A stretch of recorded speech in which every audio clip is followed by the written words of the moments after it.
Tá bom. Bom, então hoje a gente vai falar sobre atividade física e transtorno psicológico, né? Na aula passada a gente falou sobre a parte opinião, né? Então, esses dois últimos encontros, né? Eles têm tudo a ver com a nossa atual situação, né? Pensando aí nessa no coronavírus e tudo que está acontecendo, com o isolamento, com o afastamento, todas as perdas que as pessoas tiveram, né? E em todos os sentidos, né?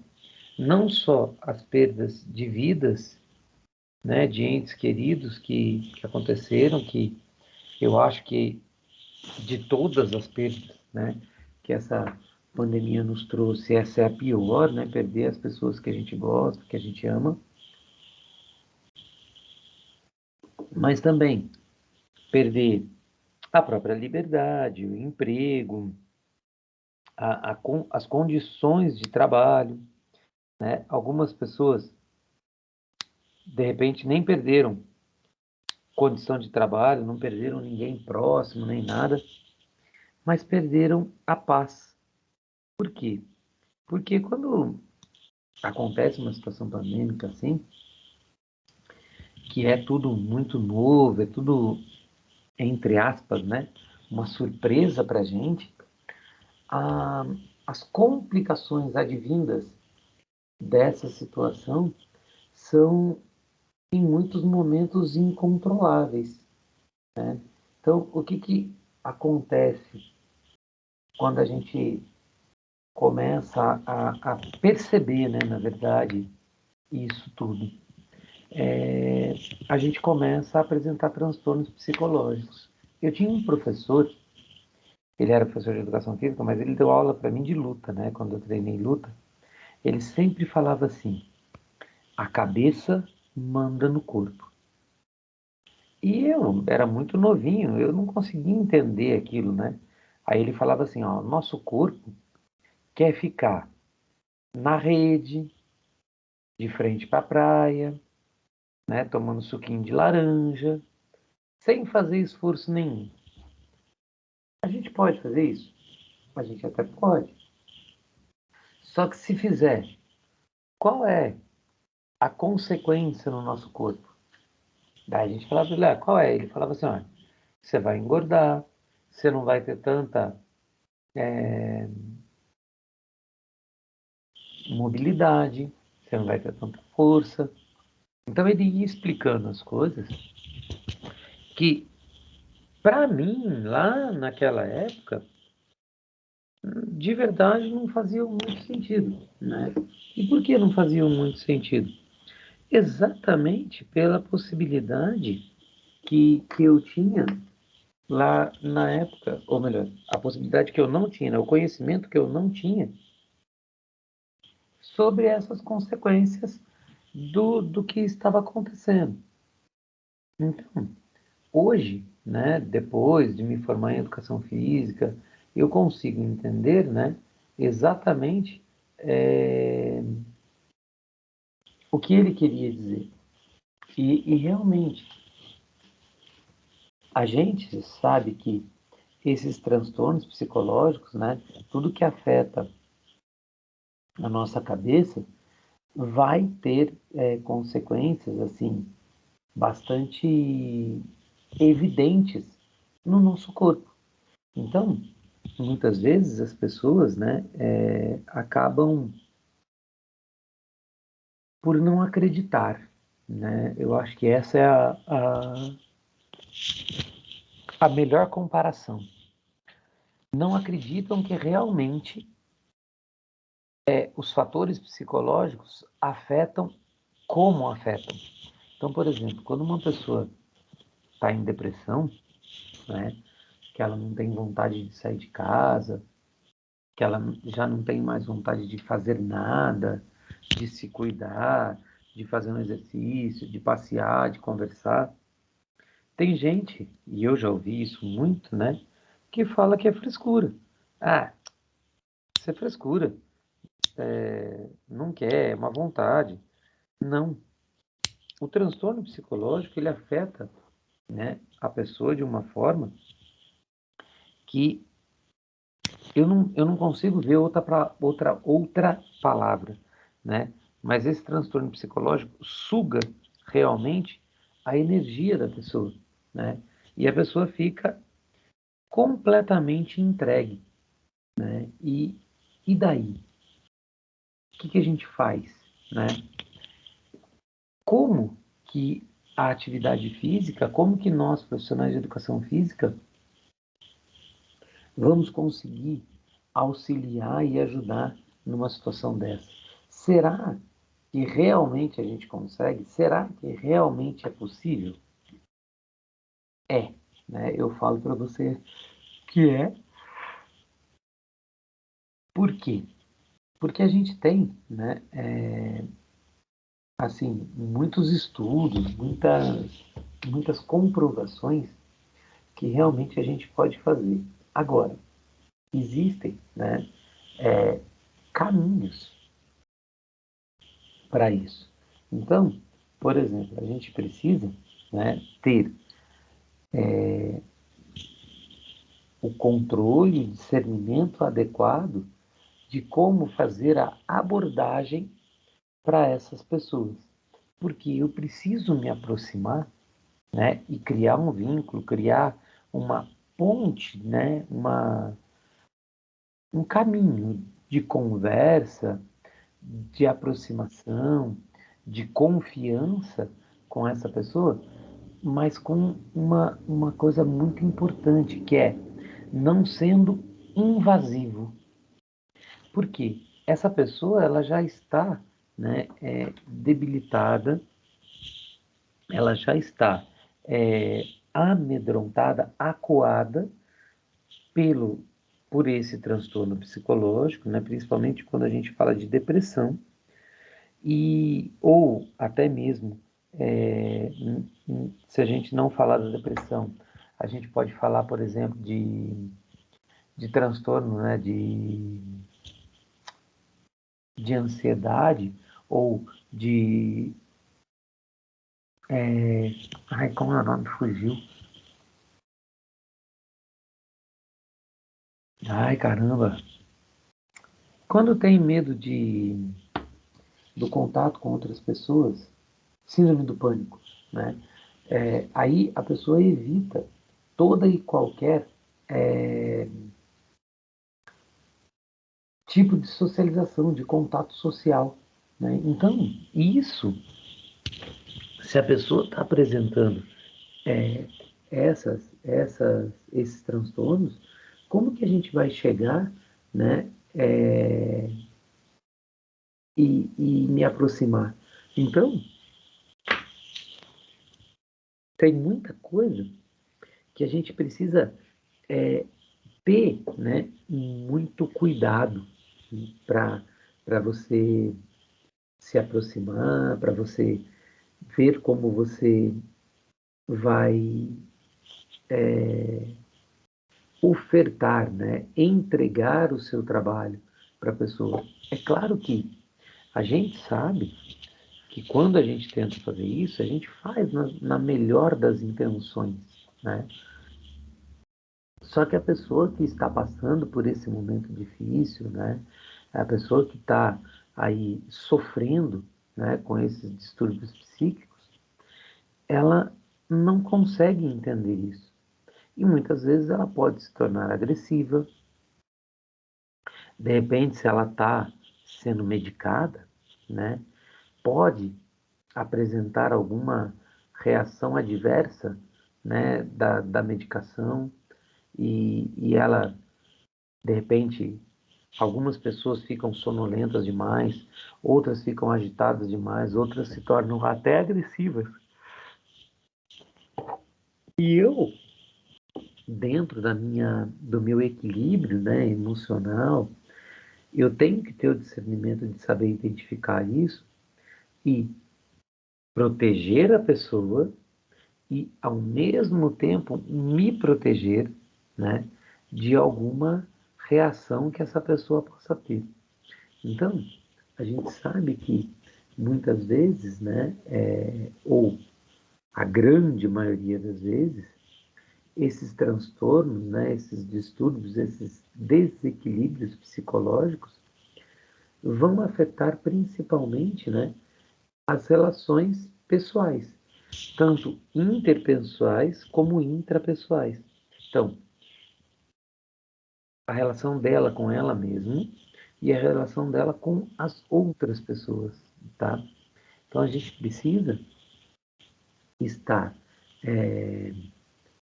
atento, né, ao que está acontecendo para que eu possa identificar, né, ações e tomar as decisões mais acertadas possível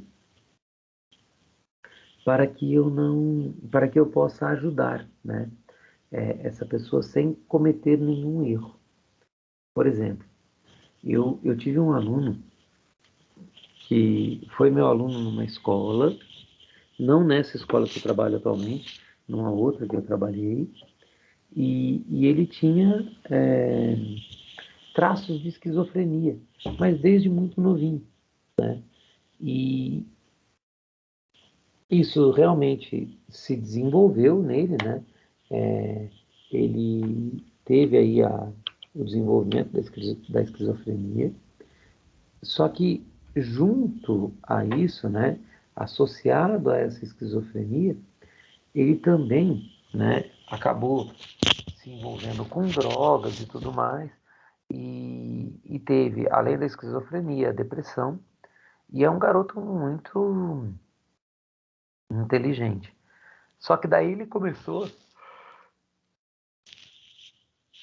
a se isolar em casa.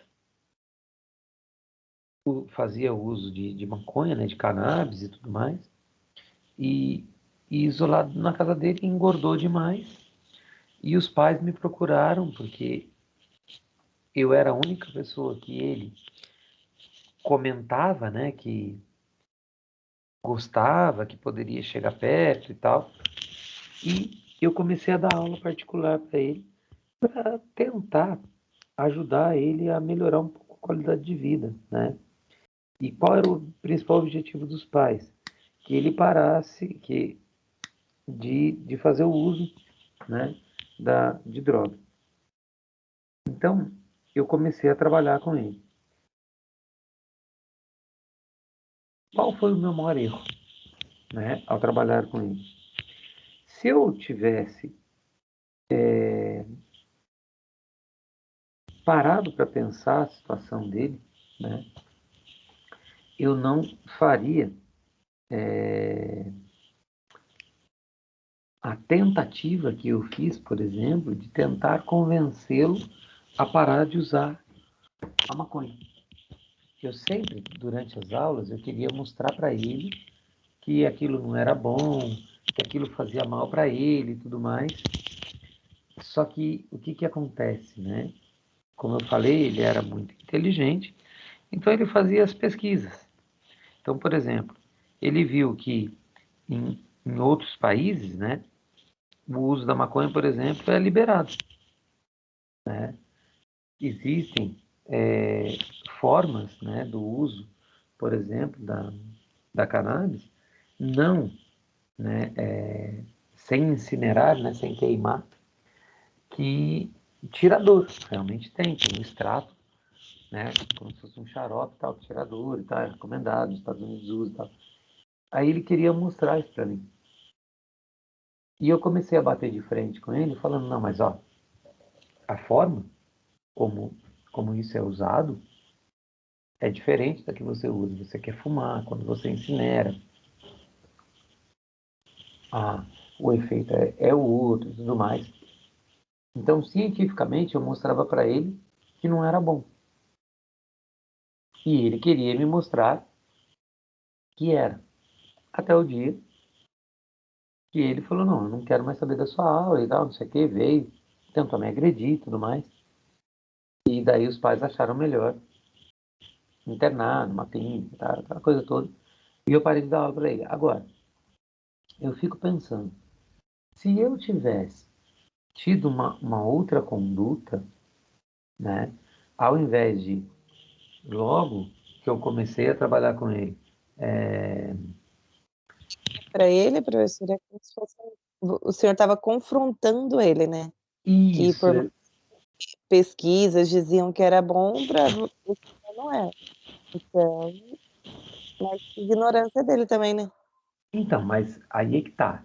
Eu, eu, na verdade, não foi dele, foi minha, né? Por Não, quê? ele por querer brigar, Não, mas ele era esquizofrênico. sim. Ele tem transtorno psicológico, né? Esse transtorno psíquico. Tinha esquizofrenia já diagnosticada, né? Aí ele fazia o uso de medicamentos, mas com o uso da droga junto, o medicamento tinha um efeito diferente. Então, o erro, né, foi meu de tentar convencê-lo de uma forma que eu sabia que ia dar problema.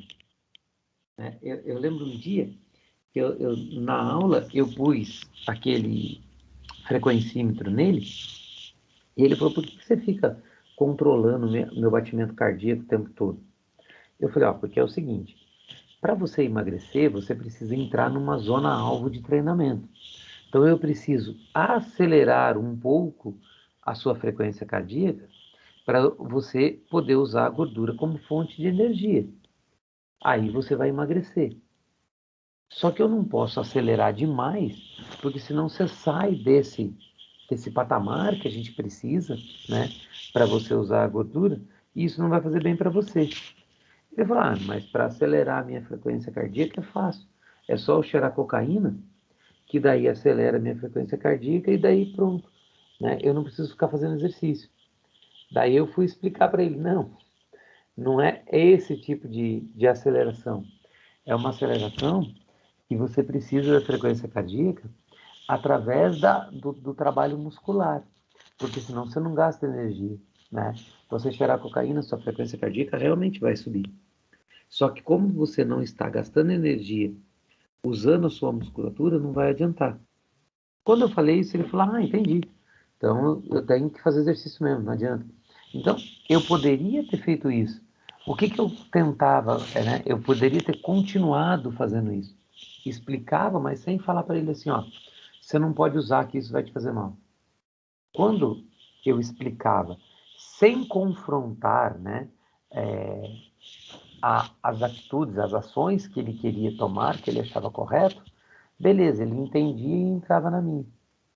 Mas eu, na ânsia, né, na vontade de ajudá-lo, de afastá-lo das drogas, porque isso estava fazendo muito mal, né, eu comecei a confrontar. E esse confronto me fez perdê-lo, né, não só como aluno, mas como uma pessoa que eu poderia estar ajudando. Então isso é ruim, né?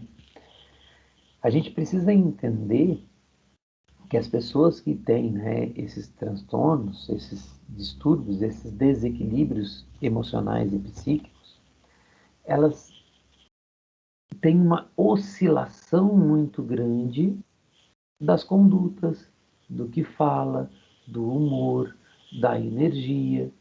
E eu preciso estar atento, né, a todos esses detalhes para que eu possa realmente, né, ajudar, para que eu possa realmente oferecer, né, para as pessoas a melhor entrega de acordo com cada característica de cada transtorno que ele apresenta. Então, por exemplo, quando a gente fala da depressão, né, os transtornos depressivos, há um tempo atrás, não vou saber exatamente quanto tempo, saíam, existiam reportagens, existiam notícias que a depressão era o mal do século. Logo depois, começaram notícias que a obesidade era o mal do século. Por quê? As duas coisas são doenças e as duas elas andam muito ali, ó, lado a lado. Então, a gente precisa entender assim, uma pessoa que tem um, um transtorno depressivo, ela tem a sua energia sugada, né? Como eu falei antes, ela tem a sua energia tomada e ela não tem vontade de fazer nada. A mesma coisa acontece com o obeso. Por quê? Porque fica muito difícil, né? Para ele conseguir fazer tudo o que ele gostaria de fazer. Por quê? A própria obesidade, né? Esse sobrepeso, o atrapalha na mobilidade, com as dores, com a amplitude, de repente, de exercício e tudo mais. Então, a gente precisa levar isso tudo em consideração. Aí, olha só, quando a gente fala na depressão, a depressão ela é caracterizada pela presença, durante um período mínimo de 2 semanas, né, de alguns sinais como comprometimento funcional. Então, a pessoa tem comprometimento no humor, né, ela tem a perda ou perde muito peso ou ganha muito peso, né? Insônia ou o excesso de sono, agitação ou lentidão psicomotora, fadiga ou perda de energia, sentimento de inutilidade e culpa excessiva, dificuldade de concentração, pensamento de morte recorrente e ou ideias suicidas. Algumas, alguns dos sintomas, vocês podem ver que eles são antagônicos, né? Então a pessoa pode perder ou pode ganhar peso, caramba. E agora, né? Ela pode ter insônia ou pode ter excesso de sono, né? Ela pode ter agitação ou muita lentidão, né? Então, muitas vezes é difícil para que a gente consiga entender e observar os sintomas da depressão. Agora, observando, né, e conhecendo as pessoas, a gente consegue perceber o quanto essa pessoa muda quando ela está deprimida. Então, por exemplo, muita gente começou a apresentar sinais de depressão durante esse período pandêmico. E agora, vamos dizer que a gente está caminhando, né, para um período pós-pandêmico, tem gente que ainda tem essas características. Isso é bom ou é ruim? É ruim, porque quanto mais tempo a pessoa permanecer, né, ou permanece apresentando essas características depressivas, mais crônica essa depressão se torna para a pessoa. Então, Professor, oi. é que nem usar máscara dentro de casa. Tem gente aqui no meu bairro, tem gente que fica com máscara dentro de casa. O medo, né? De pegar demais. Então, isso já caracteriza, né, algum desequilíbrio, né, emocional e psicológico. Por quê? Tudo bem, eu entendo o medo, eu respeito muito o medo das pessoas, né? Só que se a gente for pensar, né, nos extremos, tudo que é extremo, tudo que é em excesso, faz mal. Faz. Tem alguma coisa errada, né? Então, por exemplo, é claro que se eu vou no shopping, se eu vou num lugar, mesmo que ele seja público, seja aberto, mas que tem pessoas perto, é claro que eu vou usar a máscara para me proteger, para proteger os outros. Agora, eu estou na minha casa, né? Só pessoas do meu convívio. Eu não estou saindo direito, né? Eu não posso falar isso porque eu tenho que dar aula. Mas, por exemplo, as pessoas não estão saindo, né? Eu já estou vacinado, 3 doses, né? Estou seguindo os protocolos de segurança. Eu estou sozinho dentro da minha casa. Por que que eu vou ficar de máscara? Como que eu vou pegar? Né? Então, tem pessoas que acabam já estão, né, por conta da quantidade de informações, do medo, ou às vezes até da falta de informação, né, acabam assumindo condutas que não são tão adequadas assim, né? E a gente precisa também, apesar, né, de tudo, respeitar, né, e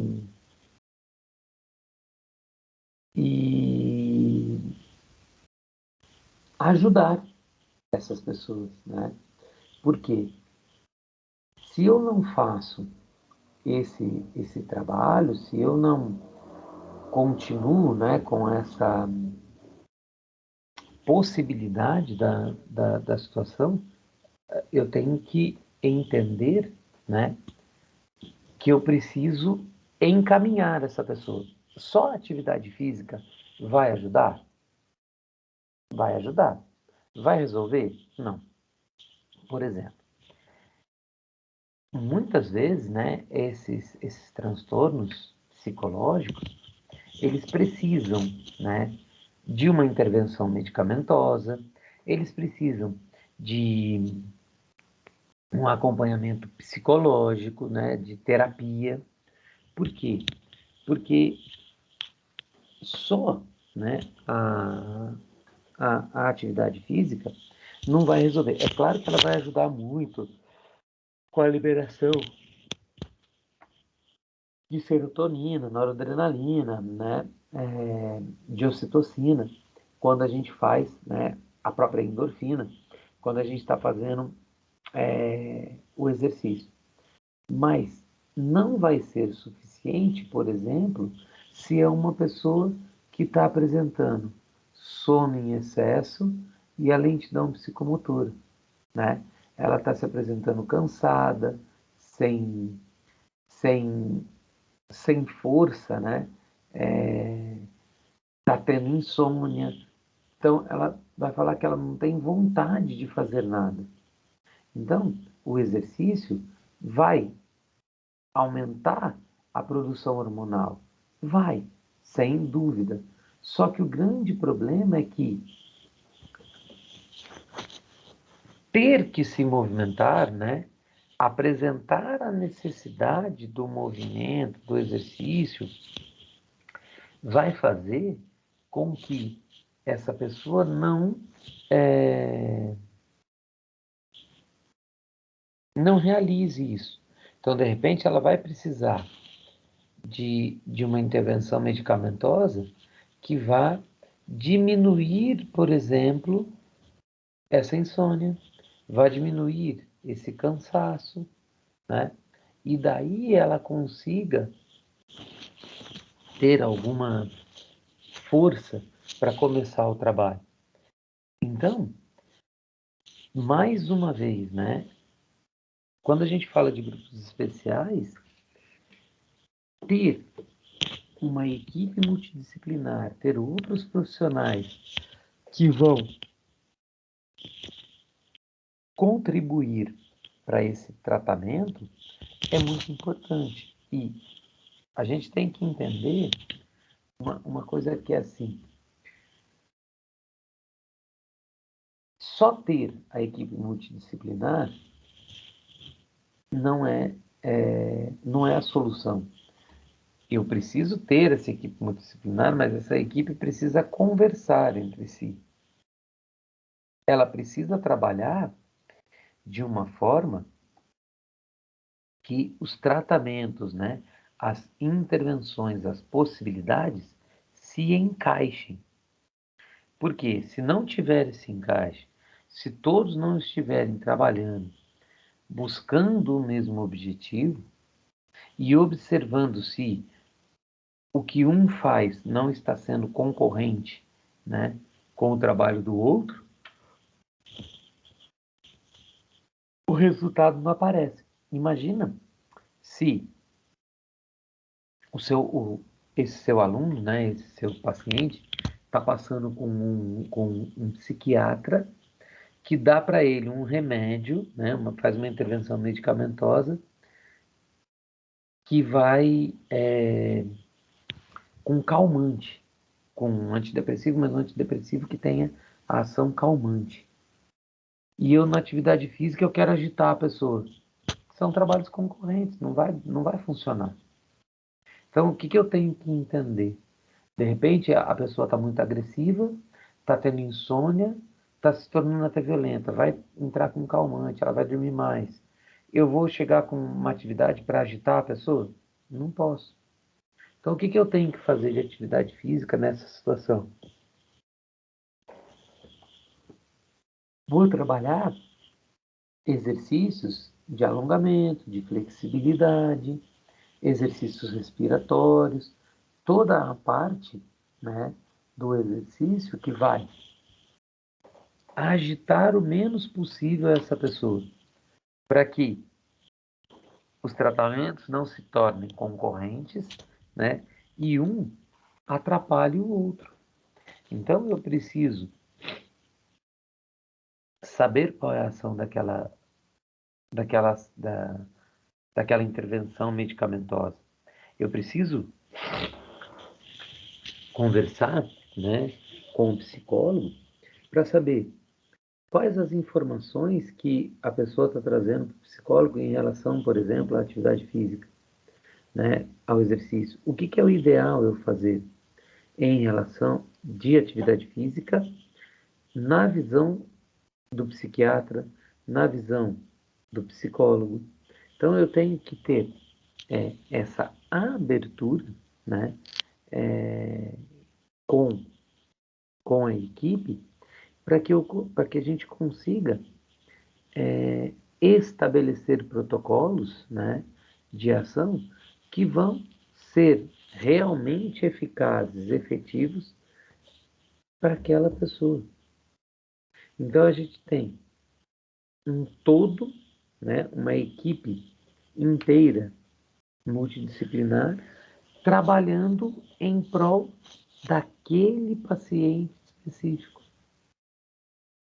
Isso dá muito trabalho? Dá, claro que dá, né? Por quê? Porque é esse acompanhamento, essa dedicação exclusiva para a pessoa, né, requer muita atenção, requer muito estudo, requer a adaptação e, principalmente, aquele olhar clínico acolhedor para saber se os resultados esperados estão sendo atingidos ou obtidos. Então, eu tenho bastante coisa envolvida que eu preciso manter, né, de forma consciente no trabalho. Tudo bem? Então, quando a gente fala da atividade física, né, como que a atividade física ela pode influenciar, por exemplo, na depressão? Então, ó, ela pode ser preventiva ou como tratamento. Então, por exemplo, eu, eu durante o período mais crônico, né, do isolamento, que era para ficar em casa, que não era para ir para a escola dar aula, a gente fazia só os trabalhos online, tudo fechado, não dava para sair, não tinha o que fazer. Eu estava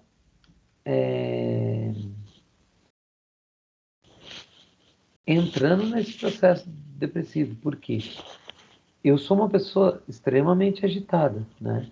E, e o ficar em casa, para mim era muito difícil, né? Não poder sair, né? Ser proibido do convívio social, né? Eu sempre fui muito de conversar, de estar nos grupos, né, com amigos, com os meus alunos, e aquele negócio. Descendente de italiano, né? Além de falar com a mão, adora abraçar, beijar. Então, eu não podia fazer isso. Oi. Mas nem ir na casa dos seus filhos, você não ia? Eles iam aí? Eu, eles que vinham para cá. Eu não estava Ah, saindo. Por quê? Eu tenho uma esposa, né, enfermeira, que estava uhum. trabalhando, ela fez enfermagem e fez psicologia, né? Então, agora, ela está trabalhando como psicóloga, ela está saindo, ela queria já, né, antes da pandemia, sair da área da enfermagem, né? Uhum. Porque é muito desgastante e tal, não sei o quê. Esse negócio, ela sempre trabalhou em hospital Vai e trabalhar onde, professor? agora ela está trabalhando só como psicóloga, mas ela trabalhou na Vila há muito tempo. E ela sempre trabalhou na Ah, emergência. Ela gostava da emergência, uhum. né? Então, assim, é muito desgastante, né? Trabalhar 12 por 36 e às vezes ficava direto, faltava gente, ela tinha que dobrar, fazia 24 horas direto, aquelas loucuras que o pessoal da enfermagem faz, né? E Cunhada, ela é trabalha no assim, Vivale. no Vivale. Então, Uhum. e assim, é muito estressante, né? Trabalhar na enfermagem e tal. Eu dou graças a Deus que Você, essas pessoas, que tem pessoas que trabalham, porque eles ajudam a gente pra caramba, né? você E tinha ela que trabalhar com. Você acaba pegando 6, 7 pacientes. é, Então você acaba fazendo trabalho dobrado. sim, sim. E daí o que que acontece, né? Ela já queria sair. Quando veio a pandemia e ela ficou na linha de frente do Covid, ela ficou desesperada, né? Então, por exemplo, de ter no período que foi mais, que os casos estavam aumentando demais aqui em São José, ela teve semana dela não conseguir voltar para casa, Nossa, professor. entendeu? Tipo assim, ficar uma semana direto no hospital. A gente falava Aham. por telefone, eu falava, meu, você tem que voltar. Ela falava, não posso, não tem como. Tá muito, tá muito feio o negócio aqui. Eu apresentei sintomas, eu não posso expor vocês e tal, não sei o quê, sabe? Coisas assim.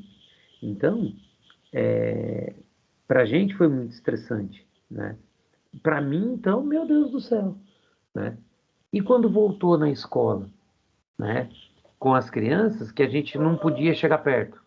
E as crianças queriam vir abraçar, queriam chegar perto e você tem que falar não, não, não. Nossa, pra mim foi assim, eu tava entrando em depressão. E o que que me ajudou, né, nessa forma preventiva da depressão? A, a atividade física. Então, pedalar, né, fazer o exercício aqui em casa, foi o que conseguiu me segurar um pouco em relação a isso.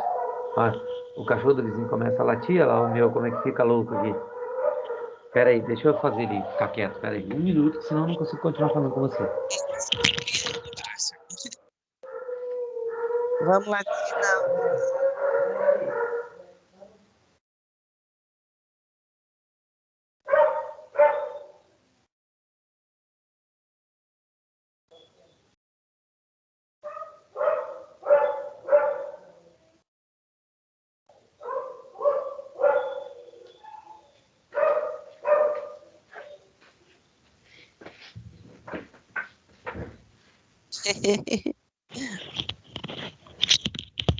Voltei. Agora só o cachorro do Faz vizinho tá parte. falando. O meu parou. O meu você vai lá, conversa com ele um pouquinho, ele fica aqui no bonzinho. Então, essa ideia de fazer, né, o exercício foi o que me ajudou. Por quê? Porque como eu estava fazendo de forma preventiva, né, eu não tinha a depressão diagnosticada ou instalada, né, ainda, eu conseguia, com, né, essa liberação hormonal que a gente tem, né, de endorfina, dopamina, durante o exercício, eu comecei a me sentir melhor. Então, isso me ajudou. Agora, o que que eu fui buscar no exercício, né? Ou melhor, qual exercício eu fui buscar? o que eu realmente precisava ou o que eu gostava. Eu fui buscar o que eu gostava. Por quê? Porque se não é uma coisa que vai me dar prazer, se não é um exercício que eu gosto de fazer, né, de realizar, é claro que eu vou trazer 1 milhão de desculpas e de prioridades, por exemplo, dentro da minha casa, para não fazer. E é isso que as pessoas, né, fazem normalmente. Então a gente precisa entender isso.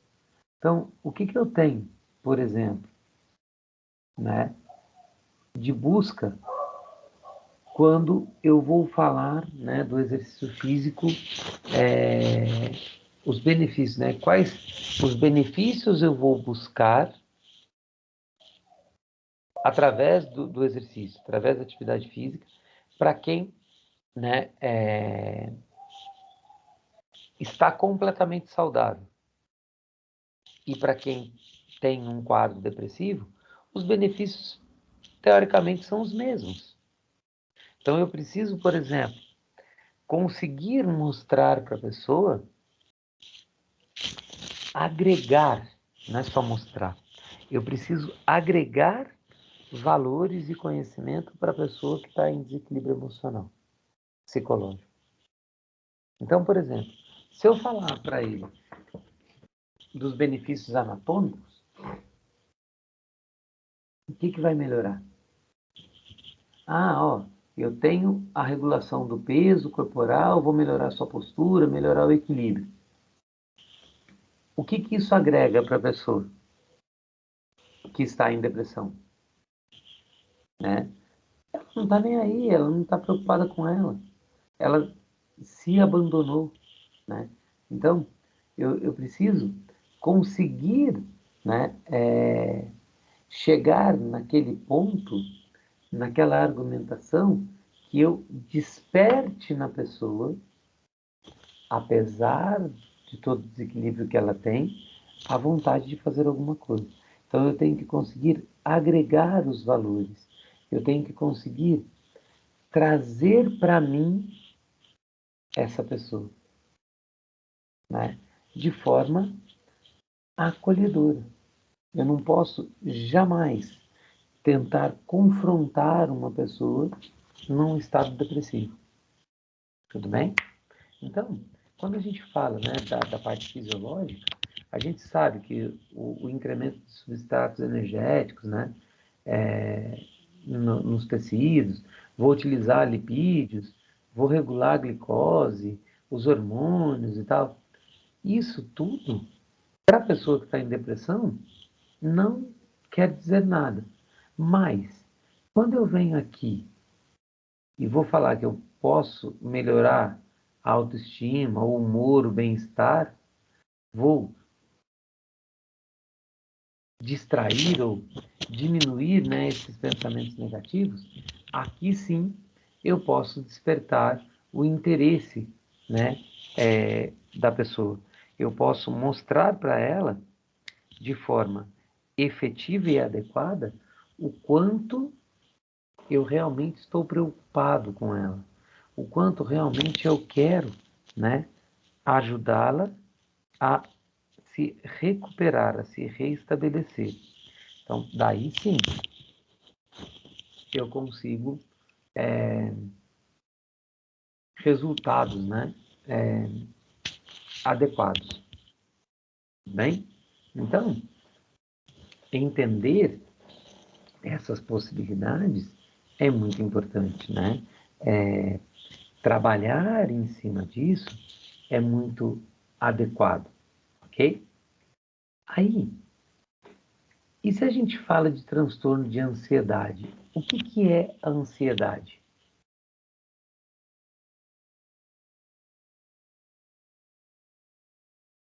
Tá aqui, ó.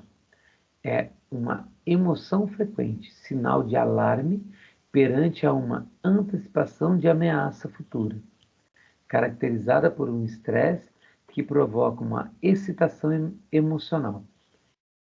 Então, eu costumo dizer assim, né? A gente tem uma tendência de sofrer por antecipação. E Uhum. isso gera ansiedade. Por exemplo, eu trabalho com preparação física, né?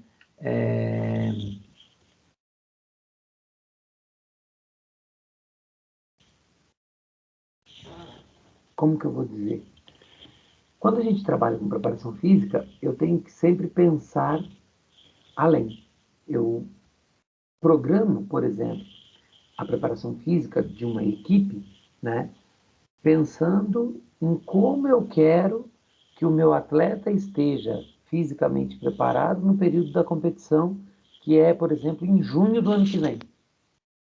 Então eu começo a antecipar, eu sempre fico pensando lá na frente. Eu deixo de pensar o hoje para pensar o futuro. Só que daí eu olho o que está sendo feito hoje, eu falo, se continuar assim, não vai chegar do jeito que eu quero lá. Aí você começa a gerar ansiedade, você começa a acelerar o seu pensamento, né? Você fica, como diz o doutor Augusto Cury, você fica com a síndrome do pensamento acelerado. Você começa a aumentar, né, essa frequência de pensamentos pensando. Só que tem um detalhe. O ser humano, ele valoriza demais o que é ruim, o que é errado, né? Então, a gente valoriza o erro e esquece de pensar nos nossos acertos. Então, muitas vezes, né, muitas das vezes, a gente atropela as coisas, né, querendo manter tudo no nosso controle e fazer tudo de uma maneira tão rápida que a gente gera na gente mesmo essa ansiedade. Então, por exemplo, os sintomas de ansiedade nós mesmos criamos, né? Essas ações nós mesmos fazemos conosco. Se a gente consegue controlar, manter a calma, se organizar, né, de uma forma cronológica mais efetiva, eu vou diminuir bastante, né, essa possibilidade do, da ansiedade. Então, eu tenho que entender que muitas vezes, eu posso controlar esse sintoma, esse transtorno de ansiedade, né, com meditação, com, com o próprio exercício, com o controle, né, das ações que eu vou tomar, do que eu tenho que fazer. É fácil? Não, não é fácil, né? Eu preciso ter apoio psicológico, eu vou buscar em terapia, né? Caminhos para entender como eu vou controlar essa minha ansiedade. Então, o exercício físico vai ajudar nisso? Vai. Por quê?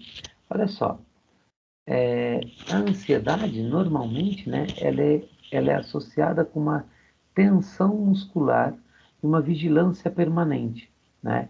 Então, o que é essa vigilância permanente? É a preparação para um perigo. E isso vai sempre estar aliado com um comportamento de cautela ou de esquiva.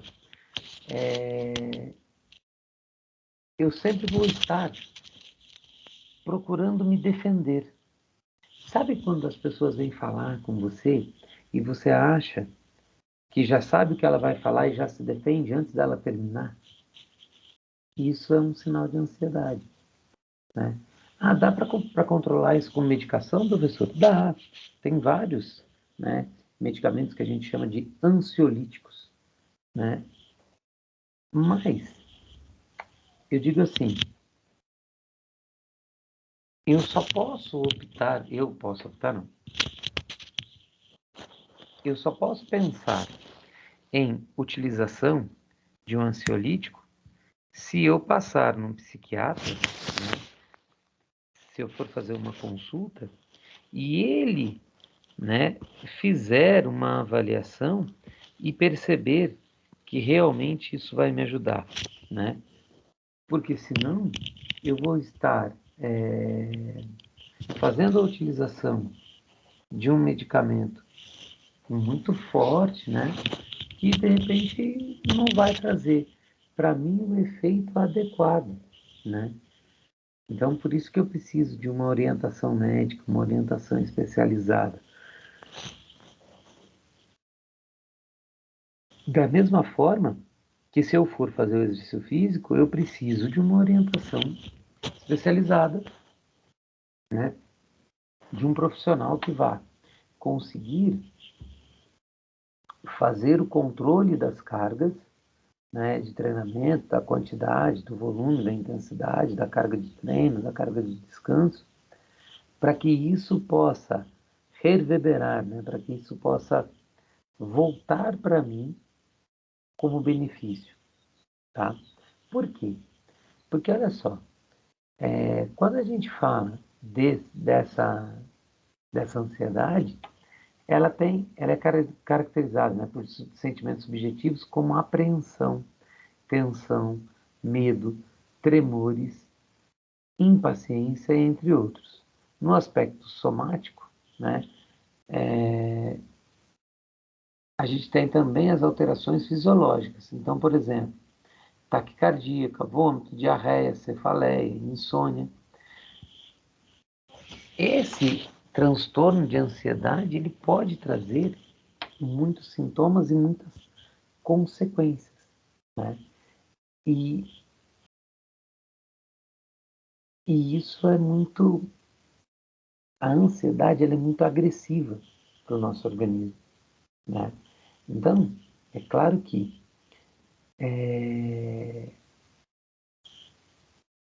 quando a gente tem esses sintomas, né, a gente fala assim, que apresentar sintomas, por exemplo, de um transtorno de ansiedade, não é ruim, é muito bom. Por que é muito bom? Porque ao observar os sintomas, a gente pode encaminhar, ter uma noção do que está acontecendo para buscar ajuda. Se isso tudo fosse extremamente silencioso, que nós não perceberíamos essas alterações, muito provavelmente o trabalho ia ser crônico, ia ser muito mais difícil. Por quê? Porque quando eu recebo esses sinais de alerta, teoricamente, imediatamente eu teria que começar a me tratar, buscar ajuda, né? Não dá, eu não consigo e tal, não vou buscar ajuda, eu vou continuar aqui. Mas você saiu, né, como a gente fala, do olho do furacão, saiu do meio e ficou mais protegido. Tem mais gente sabendo da situação e olhando por você, né? Te recebendo, te dando a atenção necessária. Aí você consegue fazer um controle maior. Faz sentido isso ou não, Ana?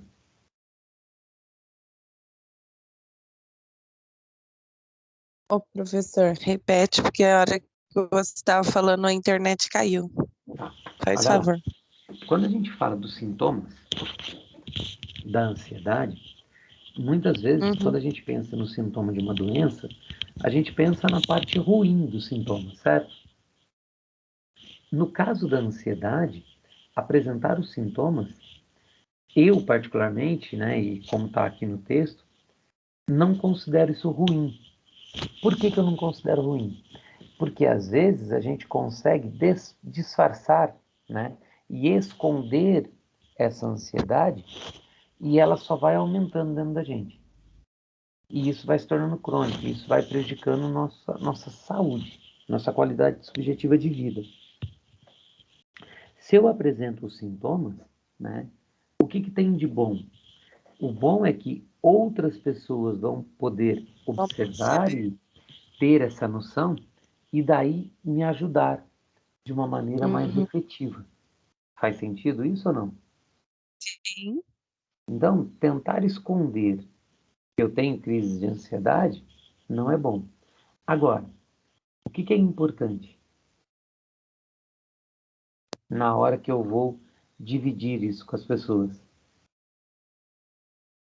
Eu acho que tem que falar com a pessoa que vai entender, né, professor? Não chegar e falar para qualquer um. Que nem todo mundo vai achar que isso é uma doença, vão achar que é uma frescura. Isso. E daí o que acontece? Se isso acontece, ó, esse transtorno de ansiedade, ele pode trazer Ele outros pior, transtornos, né, como o sim. pânico, fobias, né, fobia específica, a perturbação obsessiva compulsiva, estresse pós-traumático, ansiedade generalizada, perturbação aguda, né, do estresse, entre outras tantas coisas. Então, se eu, não sei se é essa a palavra certa, mas se eu migrar, né, se eu sair desse transtorno de ansiedade e vier, né, ou começar a acumular isso de uma forma muito grande, que eu venha apresentar outras coisas, eu preciso, desculpa, urgentemente procurar ajuda, né? E a ansiedade, a depressão, são doenças silenciosas que muitas vezes a gente só vai perceber quando elas já estão muito desenvolvidas, o que dificulta ainda mais o tratamento, né? Porque aquele negócio, quanto mais desenvolvido está, né, esse meu quadro depressivo e de ansiedade, mais difícil é o tratamento, principalmente, principalmente se eu estiver na fase da negação. Então, por exemplo, quando a gente fala de depressão, quando a gente fala de luto, a gente fala de transtorno de ansiedade, uma coisa que a gente apresenta muitas vezes é a negação. Não, eu não estou assim, eu estou bem. Eu sei que no meu íntimo eu percebo que eu estou deprimido, eu percebo que eu estou ansioso, né? Mas eu tento negar isso, eu tento não falar sobre isso como se essa negação fosse me ajudar. E não é o que acontece. A negação, ela me prejudica e muito, por quê? Porque ao estar negando, né, essa possibilidade, eu estou me atrapalhando, tá? Então, olha lá, a atividade física, quando a gente vai, quando a gente faz, né, atividade física, em relação à ansiedade, o que ela traz de benefício? Reduz o estresse, né, sendo exercício moderado e vigoroso, que apresenta fator preponderante a diminuição da tensão. A prática de exercícios traz importantes benefícios em relação ao distúrbio do sono, transtorno de humor e os aspectos cognitivos como memória e aprendizagem, agindo como mediador importante na ligação entre o estresse e doenças cardiovasculares. Então, se eu estou ansioso e eu faço. E sempre a gente vai falar de exercício moderado para vigoroso. Por quê? Né? Quando a gente tem essa intensidade, né, ou a intencionalidade da prática do exercício, eu tenho junto a ela, né, resultados ou objetivos ocultos para mim, né, durante a atividade. Então, por exemplo, o que eu tenho de objetivo oculto? Eu sei que a pessoa que está ansiosa, ela mostra, apresenta, principalmente aqui na região cervical, muita tensão. Então vai ter dor nas costas, vai ficar incomodado. Se eu faço exercício com o objetivo de relaxamento, né, principalmente dessa musculatura, desse grupo muscular da região envolvida, eu vou trazer benefícios para a pessoa imediatos. E esses benefícios imediatos são que vão convencer e dar abertura para que esse programa, né, essa ideia de ajuda, ela seja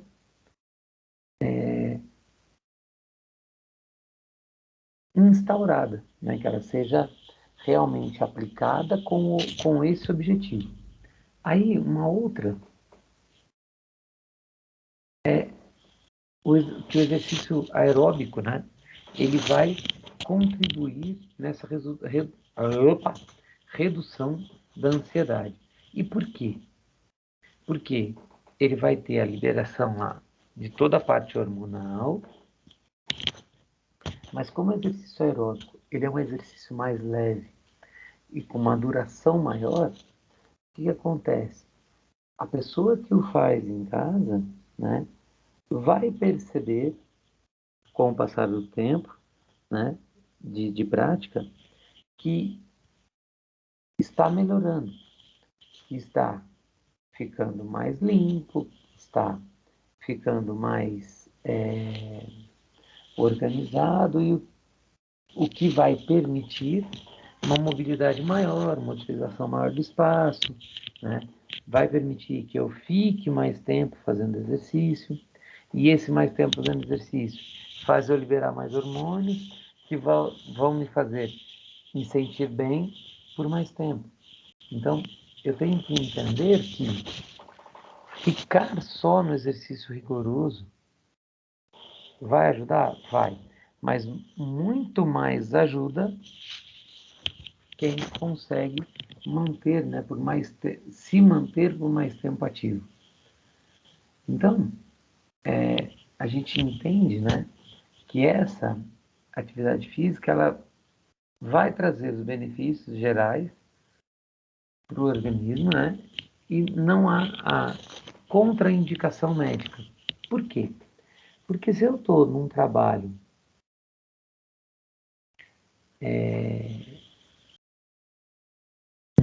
moderado, eu tenho a consciência do quanto eu posso incentivar, motivar e influenciar o meu aluno que está lá, né, treinando e tal. Então, eu tenho que entender, né, que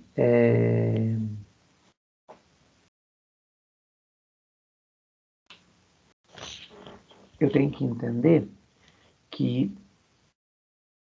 a condição, né, do, do trabalho, ela necessita, né, de atenção. Então, e de uma outra coisa, né, de regularidade. Não adianta eu fazer uma vez por semana. Não adianta eu querer, em um dia da semana, fazer o aeróbico para a semana inteira. Não é assim que vai funcionar, né? Ele vai ter a necessidade de repetir, né? De estar mais próximo desse trabalho como um todo, né? E aqui, no transtorno alimentar? O que é um transtorno alimentar?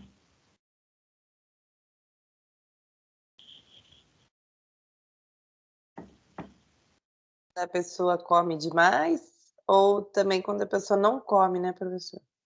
Qualquer, né, atitude ou ação fora do padrão, né? Porque a gente sabe que a gente precisa dos alimentos, dos nutrientes para a nossa sobrevivência. Então é um padrão para a gente ter refeições regulares. Então, o básico seria café da manhã, almoço e jantar. Tem gente que faz lanche da manhã, lanche da tarde e tal, daí depende do que você culturalmente aprendeu, né? Ou que você procura para melhorar a sua qualidade de vida, tá? Qual é o certo, qual é o errado? Depende, o que você está acostumado, o que você tem condição de ter e fazer. Então tem muita coisa também envolvida, como é bastante coisa envolvida em tudo que a gente vem falando, né, dos grupos especiais desde o início. Então, para a gente entender, né, o que são esses distúrbios ou transtornos alimentares, olha lá, onde a anorexia nervosa e bulimia nervosa são mais comuns, ocorrendo predominantemente em mulheres. Então, o que é a anorexia? Ocorre uma perda de peso intensa e intencional através de dietas rígidas, né? A busca pela magreza, causando até, em alguns casos, alterações do ciclo menstrual. Então, por exemplo, a gente sabe que essa, entre aspas, agressividade com o meu organismo para fazer uma dieta assim, né, muito rigorosa, eu posso ter outras complicações fisiológicas que vão trazer outros tipos de problemas. Então, quando a gente falou de anorexia, né, quando a gente pensou aqui na anorexia, para vocês desenvolverem o trabalho, ficou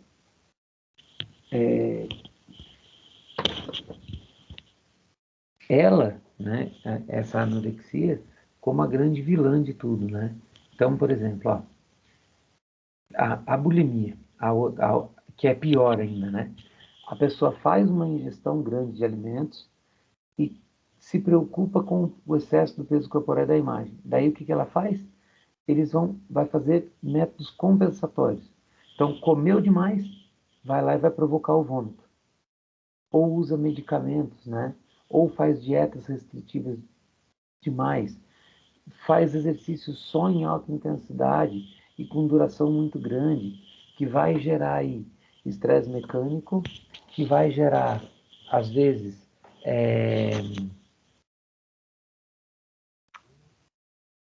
como é o nome? Overtraining, né? Lesão de overtraining. Então, provoca muitos excessos em tudo, como a gente falou antes, né? Tudo em excesso faz mal, então a gente tem que pensar bem. Então, a anorexia, qual é o sintoma desse transtorno, né? Sintoma da anorexia: sentir-se gordo ao olhar a imagem no espelho, não comer para não engordar, contar as calorias da refeição antes de ingeri-la, evita comer em público, fazer exercício físico e tomar remédios para emagrecer. Então, tudo isso, né, são os sintomas dessa anorexia. A pessoa, então, às vezes já é muito magra, já está muito magra, mas ao se olhar no espelho, ao tentar se perceber, se percebe obesa, com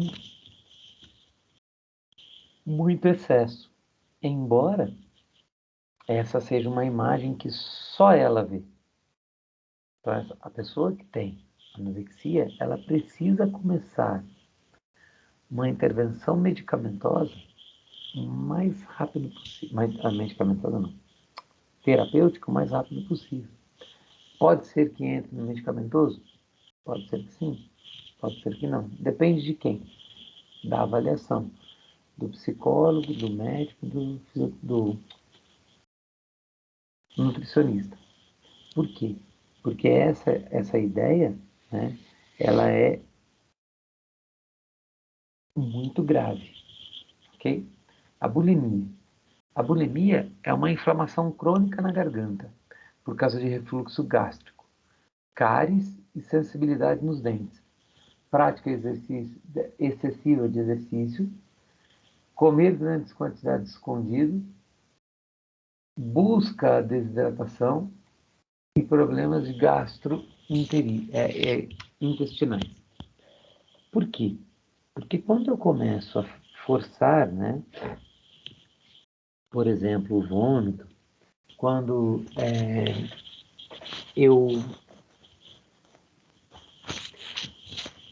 provoco, né, esse vômito, eu vou trazer, né, problemas para o meu aparelho digestivo e vou começar a ter, por exemplo, né, o refluxo gástrico, que vai afetar a minha laringe, minha faringe, chega até as minhas pregas vocais, muitas vezes, e esse refluxo gástrico, ele tem ácido, e esse ácido pode causar lesões, por exemplo, nas minhas cordas vocais.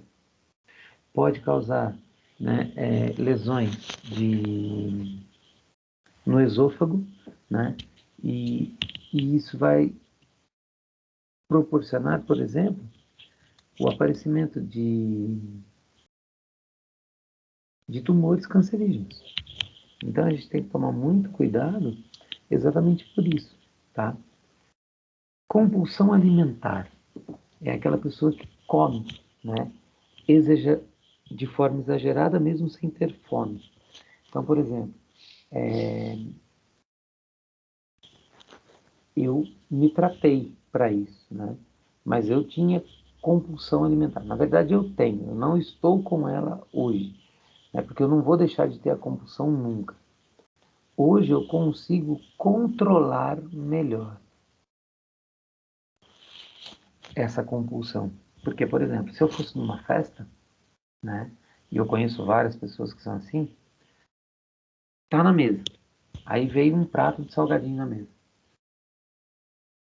Eu só parava de comer a hora que acabasse o salgado. Sabe aquele negócio de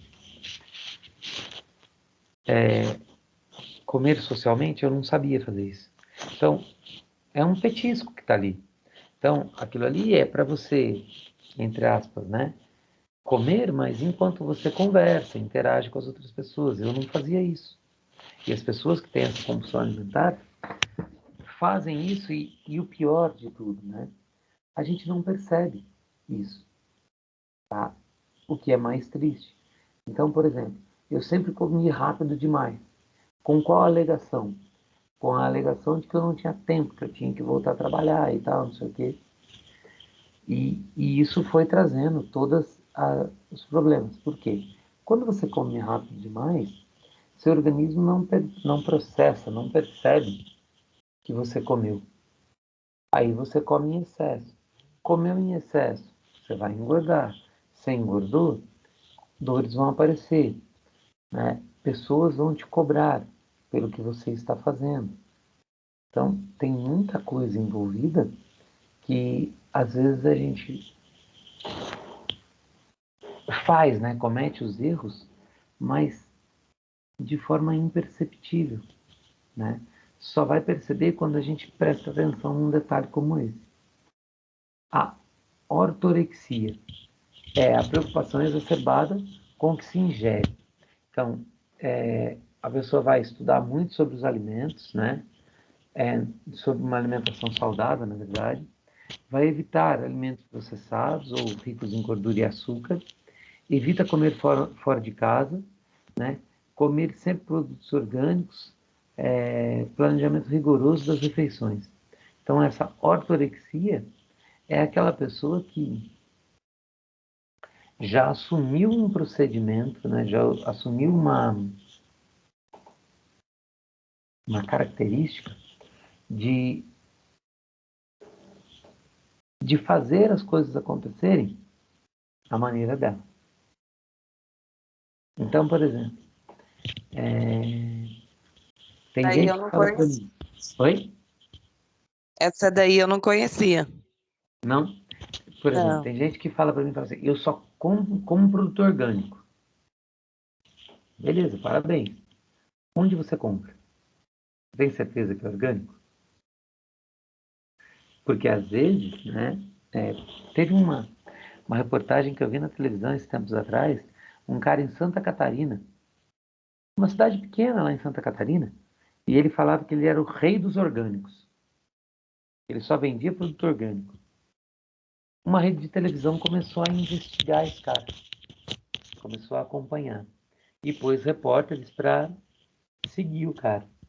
E descobriram que o que ele fazia era o seguinte: ele saía muito cedo da casa dele, ia para uma cidade vizinha, no Ceasa, comprava produtos que não eram orgânicos, voltava para casa dele e reembalava, como se fosse orgânico.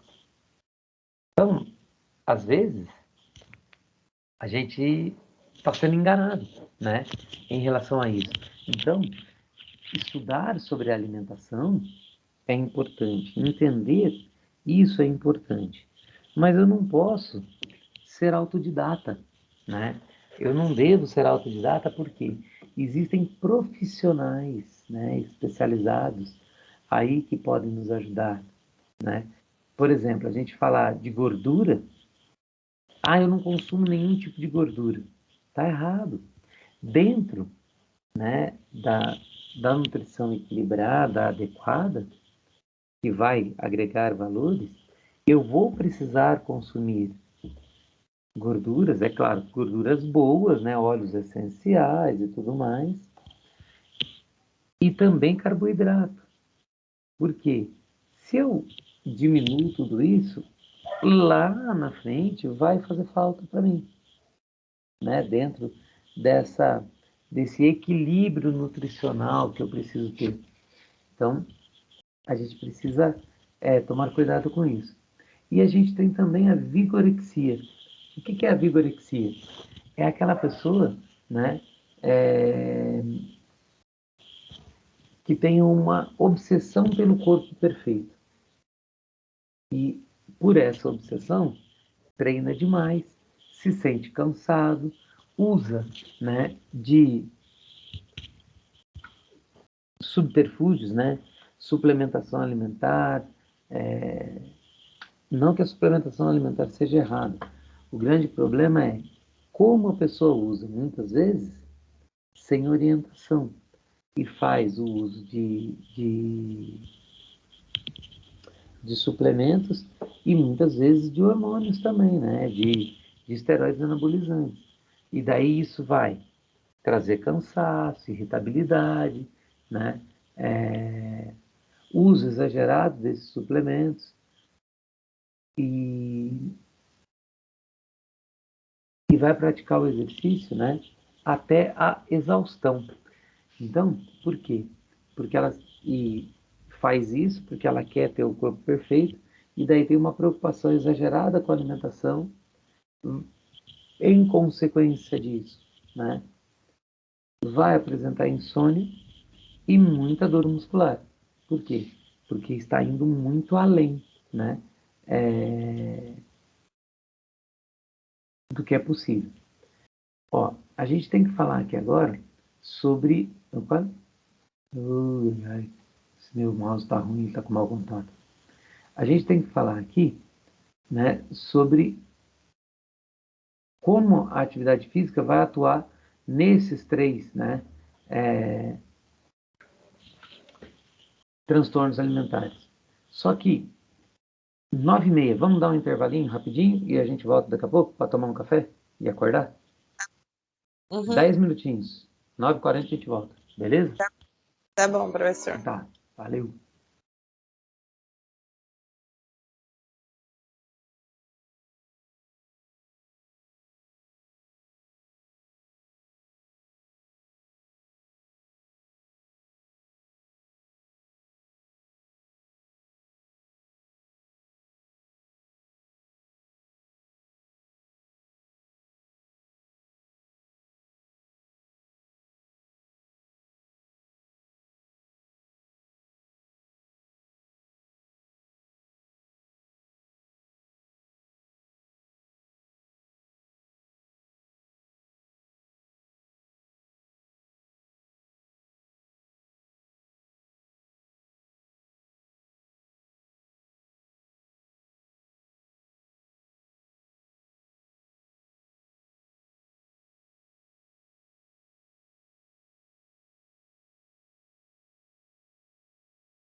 Olá, voltei.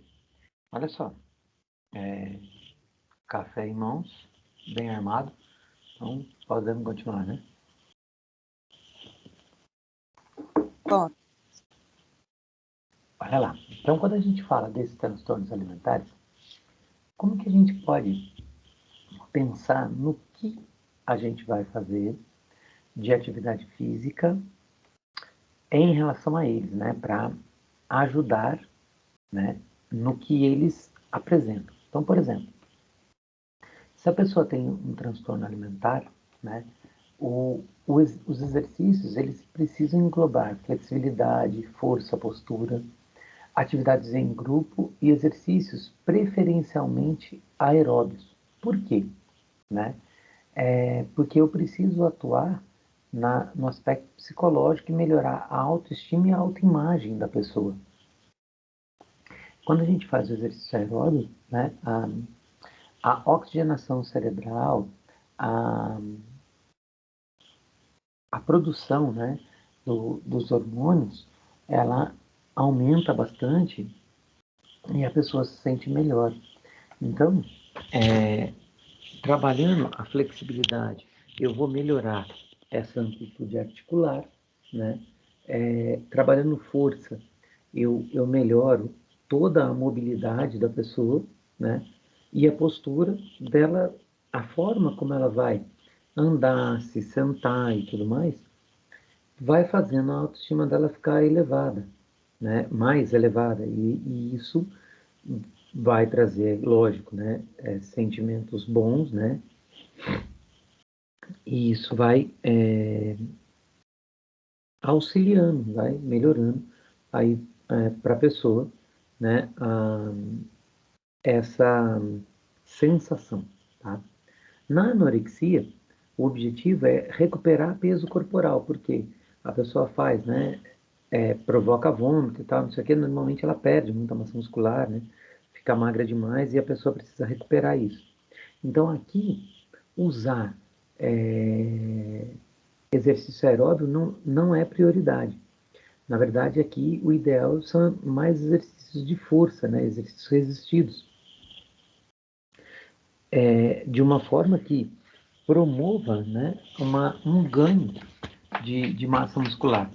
Agora, é claro que a gente tem que entender o seguinte: como que vai ganhar massa muscular se a pessoa está provocando vômito, né? Se ela não tem o suporte adequado, tá? De, de nutrientes para promover, né, esse ganho de massa muscular. Então, eu preciso entender aqui também que a nutrição adequada, né, e, e a orientação, né, de, de terapia é importante para que a pessoa não fique provocando aí o vômito, essas coisas todas, porque senão o exercício vai ser sem resultado nenhum, né? E na bulimia, o que a gente precisa, né? Tanto exercício aeróbico como resistido. Por quê? Eu tenho que mostrar para a pessoa uma forma melhor desse controle do peso corporal, né? Da, e junto com isso, né? Junto ao controle, a possibilidade de melhorar, né? A, essa imagem corporal.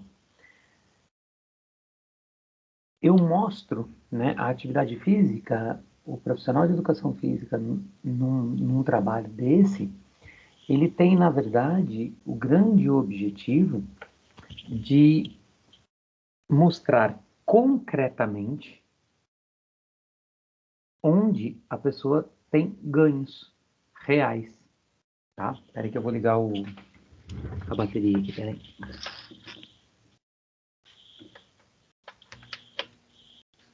E essa possibilidade de mostrar os ganhos reais é significar o próprio trabalho, né? A pessoa que está sendo atendida, ela precisa entender o significado daquilo, ela precisa ver o resultado acontecendo. A gente sabe que o resultado é a médio e longo prazo, né? As conquistas são a médio e longo prazo, mas eu tenho que comemorar, incentivar e enfatizar cada conquista, por menor que ela possa parecer, né? Então, o estabelecimento de metas alcançáveis é muito importante e realmente enaltecer essas metas, né? Comemorar de alguma forma cada objetivo alcançado, porque isso vai motivar a pessoa a prosseguir, a seguir nessa linha. Tudo bem? Aí, estresse pós-traumático e exercício. Então, imagina como fica, né, a cabeça da pessoa depois dos estresses, né, pós-traumáticos. Então, acidente, morte, lesão, um trauma grave, tem várias coisas que vão influenciar e normalmente são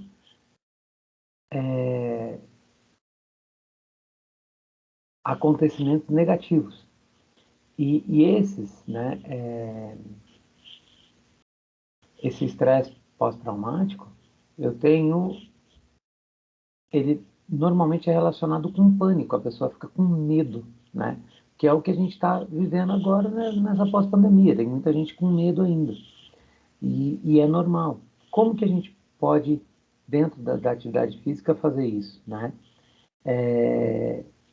O exercício aeróbio, ele tem, né, como característica a baixa intensidade e a longa duração. Por ele ter uma intensidade mais baixa, ele é mais fácil de ser realizado, né? Então eu consigo manter a pessoa ativa fazendo exercício de uma maneira mais tranquila. E isso ajuda bastante.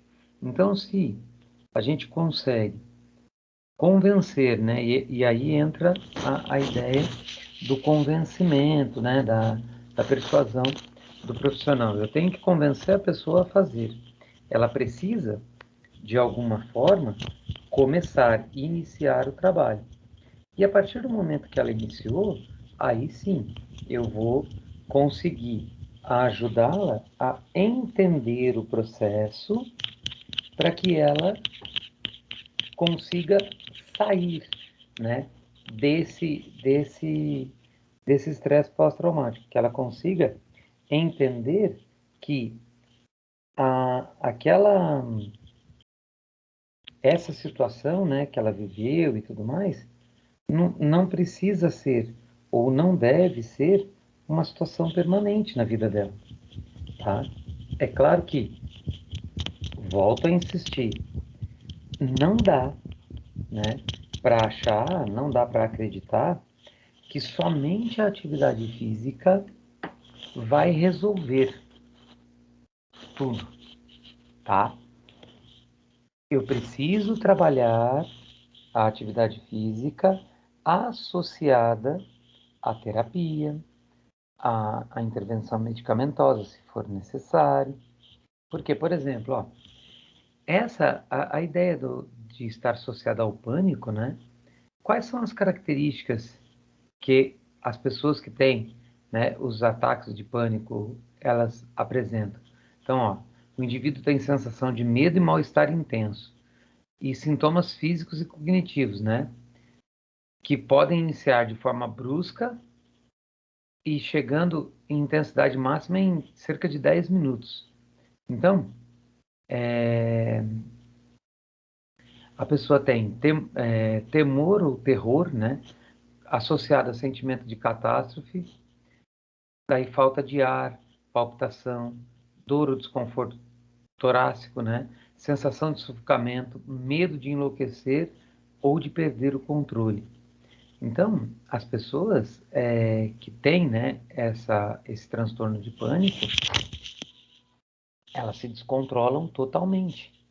E é muito difícil você conseguir fazer a pessoa voltar ao normal, né? Se controlar novamente. Então, a gente tem aí uma certa dificuldade em relação a isso, exatamente porque nós, profissionais de educação física, nós não somos habilitados para trabalhar, né, uma questão dessa. É claro, a gente vai pelo bom senso, né? Conversar, tentar acolher a pessoa e tudo mais. O ideal seria ter um psicólogo ali que ia conseguir acessar a pessoa, conversar de uma maneira mais profissional e adequada, né? Mas nem sempre isso é possível. Agora, quando você está, né, durante o exercício, você consegue trabalhar essa pessoa, o que que você vai fazer? Você vai começar a mostrar dentro do exercício, né, durante o exercício, o que ela está evoluindo, o que ela está ganhando, o que ela está melhorando, sem Professor. fazer cobranças. Às vezes a gente desperta o pânico na pessoa quando a gente cobra o resultado dela, durante o próprio exercício, durante a própria sessão. Então a gente tem que tomar muito cuidado com isso também, né? Por exemplo, eu trabalhei muito tempo e trabalho ainda com esporte de alto rendimento. A gente cobra os atletas o tempo todo, né? Para evoluir e tal. Por quê? Porque o atleta ele depende de resultado. Imagina se o atleta tem apresenta um estresse pós-traumático. Então, por exemplo, ele vai para uma competição, é a última chance dele, ou é uma das chances que ele tem de conseguir um índice e classificar para a Olimpíada, né? E de repente você faz toda a preparação com esse atleta e ele estava em toda a condição, né? Física, psicológica, tudo certinho para conseguir o índice. Na hora da prova, ele machuca, torce o pé, não consegue correr, por exemplo, se fosse um corredor, né? Na próxima competição e nos treinos, se eu não der um apoio para ele, né? Como ele vai ficar? Bom, ele já ficou triste pra caramba porque ele se machucou quando estava na melhor forma física para conseguir o índice e realizar o sonho de ir para uma Olimpíada. Se eu ficar jogando isso na cara dele, cobrando isso dele durante os treinos, pós-competição, né, preparatórios para uma outra, para tentar essa classificação, o que que eu vou provocar nele? Eu vou fazer ele perder o controle. Então, na verdade, eu vou estar estimulando esse pânico nele, quando eu tenho que fazer o contrário, né? Então, eu tenho que perceber, durante a sessão de exercício, durante a aplicação do exercício, o melhor acolhimento possível para o atleta. Eu tenho que deixar para o atleta, para o paciente, para o aluno, para quem quer que seja, eu tenho que deixar a pessoa à vontade, se sentindo segura, se sentindo acolhida, para que ela consiga superar, né, esse episódio de pânico, de estresse pós-traumático, para que ela consiga trabalhar nela, né, no tempo dela, respeitando o tempo dela, lógico, toda essa questão, né, como fala? Do estresse, né, como ela vai lidar com isso. E se eu consigo associar isso com o que ela está fazendo em terapia, o resultado é melhor ainda. Fica melhor do que o esperado. Tudo bem? Dúvidas? Ô, professor, uma coisa que eu ia perguntar, nesses grupos especiais vão entrar os autistas? Então, os autistas, eles fazem parte também dessa parte a síndrome, né, o TEA, o transtorno do espectro autista, entra nessa parte aqui também dos transtornos psicológicos, tá? O que acontece com o trabalho com o autista? O autista, ele vai apresentar o pânico, né, social, ele não gosta, muitas vezes, de estar em grandes grupos, ele tem alguns que eles não olham no seu olho, né? E o que você precisa? Construir com ele, né, junto ao autista, esse vínculo de proximidade, sem ser invasivo, né? Você precisa mostrar para ele que ele pode confiar em você, que ele pode se aproximar de você. Os autistas normalmente são extremamente inteligentes, né? Então eles têm uma argumentação muito boa em relação a tudo, um entendimento muito grande em relação a tudo. Só que daí tem um problema. Quando se você se torna invasivo, se você faz alguma coisa que vai colocar em choque, vamos pensar assim,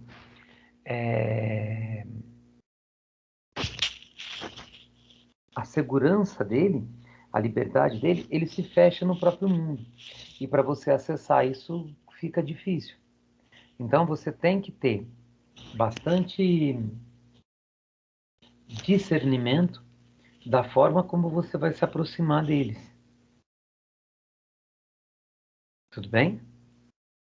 Mas é possível. Por exemplo, o autista, ele faz tudo, né? Dentro da atividade física, ele faz tudo. Então, você pode fazer trabalho de força, você vai ensinar jogo, ele vai ter compreensão normal de regra. Todos os trabalhos podem ser feitos. Agora, o que a gente precisa é respeitar o espaço dele, o momento dele, a forma de conversar. Então, por exemplo, passar muitas informações num, no mesmo momento não é bom. Então, eu vou ensinar um jogo para um autista. Eu não posso passar todas as regras do jogo de cara, para começar. Eu passo duas, três regras, passei o básico da regra, ele entendeu o jogo, começa. No decorrer do jogo, eu vou introduzindo, eu vou colocando as outras regras e corrigindo as ações, para que eu não o exponha a uma situação de pânico. Por quê? Porque o autista ele precisa entender, né, e assumir o controle do que está acontecendo, do que está acontecendo ao redor dele, com ele, né? E porque senão, se ele não tem esse controle, se ele não tem essa controle mesmo, não tem outra palavra, ele vai se fechar no mundo dele. Aí para sair disso é mais difícil. Tudo bem? Bem, eu perguntei porque eu conheci um rapaz, ele foi numa festinha acho uns 2 anos atrás. E você olha, assim, pra ele, você não fala: "Tem autismo". O rapazinho, sabe, belezinha. Nossa, ele vai pra escola, uma belezinha. Daí outro dia eu vi ele aqui no bairro fazendo caminhada, sozinho. E ele vai pra tudo quanto é lugar sozinho. E daí eu falei assim: "Nossa, ele como será que é lidar com ele dentro de uma academia ou na própria escola mesmo?". Por isso que eu perguntei se É, eles entram, né. não, então, o que acontece é assim, na verdade, o autista, né, você tem, é que agora mudou a nomenclatura, eu não sei exatamente a nomenclatura, mas a gente fala que a gente tem o TEA, né, o transtorno do espectro autista, o leve, o moderado e o grave, né, o alto. O grave, né, esse mais alto, eles são agressivos, eles batem e tal, faz um monte de coisa. O leve, né, você consegue fazer tudo, porque ele tem total entendimento. Tem alguns autistas que são não verbais, né, eles nem conseguem falar. Tá? Apesar da idade e tudo mais, eles não falam. Então, daí a comunicação com eles fica um pouco mais difícil. Então, eu tenho que ter, né, a consciência, né, de observar, né? O bom senso, né? O bom senso de observar, de prestar atenção, né? Como essa pessoa está reagindo, os sinais que ela me dá, né? De percepção dela em relação a tudo que está acontecendo, para que eu não cometa erros grotescos, vamos dizer assim, né? Porque às vezes eu posso pôr tudo a perder, entendeu? Por querer acelerar um processo que não dá para acelerar. Então, trabalhar com grupos especiais é um negócio tão legal, mas que exige da gente muita paciência e muita ressignificação. Então, por exemplo, como eu falei para vocês, né, eu trabalho com esporte de alto rendimento há muito tempo. A partir do momento que eu comecei a trabalhar lá no residencial de idosos, né, eu tive que ressignificar os resultados que eu consigo com o meu trabalho. Porque lá, por exemplo, são atividades paliativas. Eu não posso pensar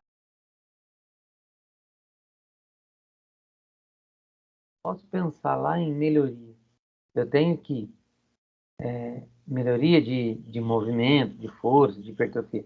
Ali eu estou pensando em qualidade de vida, em relaxamento, em diversão, em estímulo. E é diferente, né, para elas também, né? Exato, entendeu?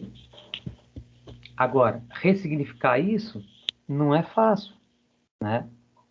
Muitas vezes, principalmente no começo, eu falava assim: o que eu estou fazendo aqui? Eu estou enganando todo mundo, porque elas não estão melhorando em nada. Mas o objetivo não é elas melhorarem, né? É como eu pensava. Eu pensava na melhora assim: elas vão ganhar força, elas vão ficar com massa muscular melhor, elas vão conseguir andar. Não, não é isso. A melhora é outra, é aquela melhora subjetiva. É o humor, né? É a alegria, é o sorriso, entende? Quando você chega lá, você já cobra, né, professor? Cadê meu sorriso? Sim, é. Por quê? Uma forma de estimularem elas também, né, a que você chegou para fazer para elas. Isso. E uma outra coisa é agitá-las, né? Propositalmente, para que elas até interajam entre elas. Porque uma coisa que acontece pouco lá é essa interação entre elas, as conversas entre elas. Lá tudo é muito individualizado. É, eu vou desenhar sozinho, eu vou fazer tricô, crochê, sei lá o quê. Tudo que elas fazem é tipo assim, é só ela no mundinho dela. Não- Eu acho que uma das únicas atividades que é coletiva é a minha, que eu ponho todo mundo junto para interagir. Porque, por exemplo, o atendimento da fisioterapia é individualizado, o atendimento da psicóloga é individualizado, do médico é individualizado. Então, a Não, é terapia até ocupacional é em dupla. conversa, professora. O tempo que eu fiquei lá, eu não vejo uma conversando com a outra. Não, elas não conversam. Aí é que tá. Por isso que é o complicado, entendeu?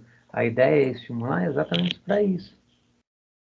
É, porque tem que ter essa interação entre elas, né, porque elas têm o convívio lá, né, Sim. todo É, dia.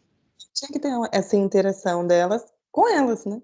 é. E, ai, eu não lembro daquela que pediu manga. Hum. O senhor Aí chegou a Isso, a Hilda. O senhor chegou a pedir lá para o vizinho ou não? não. E ela esqueceu, graças a Deus, que eu nem tinha lembrado. Você falou agora, eu lembrei. Hoje eu vou lá, eu vou pedir. É, pede, daí você leva, que daí ela vai pensar assim: "Ah, ele lembrou que eu É, queria". é que ela esqueceu, ela não cobrou não ano passado. Ainda É, bem, eu já tinha deve esquecido. estar, porque senão daqui a pouco acaba, que manga é assim, né. Rapidinho, né? É. Cai e daí já era. Bom, Aí deixa eu só passar esse vídeo aqui pra você, peraí. Vai falando eu aí, eu tô só ouvindo. eu só vou conseguir ir quando eu terminar toda a bagunça aqui. Não, tranquilo. Vai lá, relax. Olha lá. Então, pra gente encerrar, vamos ver o danado do vídeo aqui.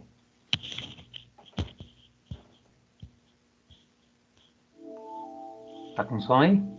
Estudos demonstram que a atividade física é uma forte aliada, tanto na prevenção quanto no tratamento de algumas disfunções, como as doenças cardiovasculares, as pneumopatias e os transtornos psicológicos. Isso coloca o exercício físico como uma importante modalidade terapêutica para os pacientes com essas patologias.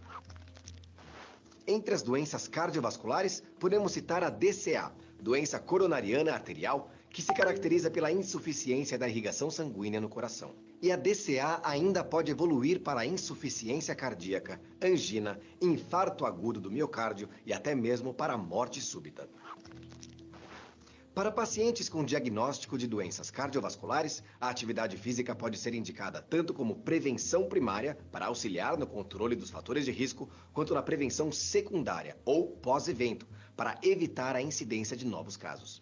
Nessas situações, a prática de exercícios físicos tem demonstrado importantes benefícios, como o aumento da perfusão do miocárdio, a redução na estenose coronariana, a diminuição da disfunção endotelial e o aumento da vascularização. Além disso, a prática regular de atividade física com intensidade moderada impede o estreitamento dos vasos sanguíneos e a formação de coágulos. E ainda melhora o sistema de irrigação do coração e ajuda a manter o ritmo cardíaco normal. Outro benefício, no caso dos exercícios aeróbios, é a melhora na capacidade do corpo utilizar o oxigênio na produção de energia para o movimento. Já as pneumopatias são um conjunto de enfermidades que comprometem os pulmões. Entre elas, podemos citar as pneumonias, as bronquites, a asma e a doença pulmonar obstrutiva crônica, ou DPOC. Os pacientes com asma ou DPOC também podem se beneficiar dos efeitos da atividade física, desde que a doença esteja controlada e eles tenham acompanhamento profissional. Nesse caso, a atividade física pode ser utilizada em programas de reabilitação pulmonar para reduzir o grau de dispneia nos pacientes. E por fim, com relação aos distúrbios psíquicos, como a depressão, o transtorno afetivo bipolar e a esquizofrenia, por exemplo, a atividade física pode ser uma grande aliada no tratamento, já que a sua prática aumenta a produção dos hormônios responsáveis pela sensação de bem-estar, que agem no sistema nervoso, diminuindo o impacto estressor do ambiente. Mas, independentemente do diagnóstico, a prescrição da atividade física deve levar em conta o tipo de exercício e o perfil de risco de cada paciente. E uma forma assertiva de fazer isso é acumulando conhecimento. Portanto, continue pesquisando e se aprofundando no tema. Bons estudos e até a próxima!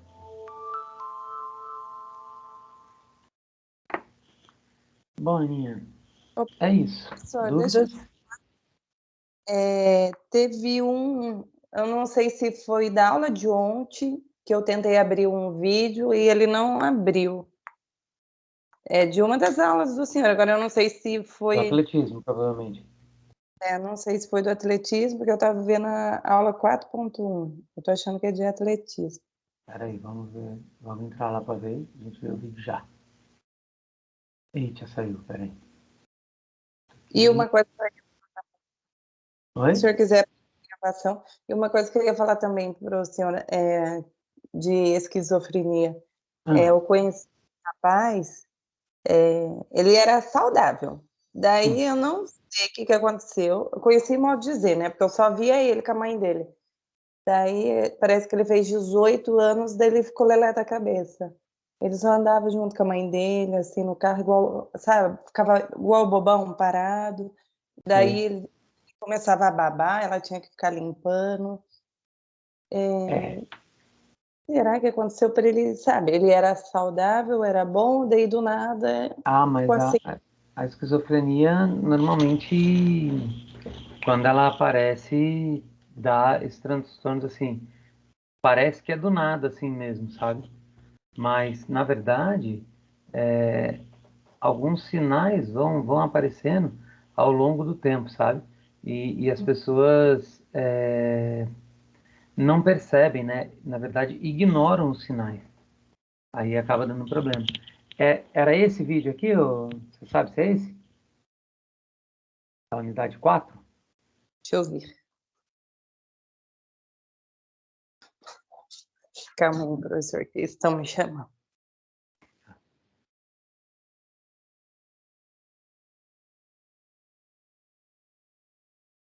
Eu só vou parar a gravação aqui, tá?